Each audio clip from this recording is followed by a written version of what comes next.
Lumulutang sa tubig ang puso ko. Ngayon kung wala kami magawa, wala namang matakbuhan, wala humingian ng tulong. Cancer of the throat.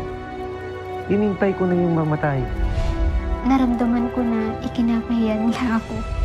Wala pa akong ambisyon. Mahirap lang kami. With all the money that I was handling then, bakit hindi ako masaya? Ano daw ang palad ko, yung parang kung tawagin, malag.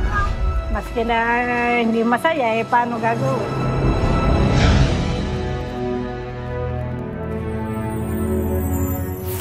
Hindi ako uuwi.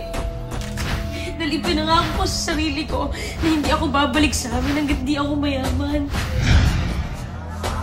Minsan ako lumayo para sa pangarap ko.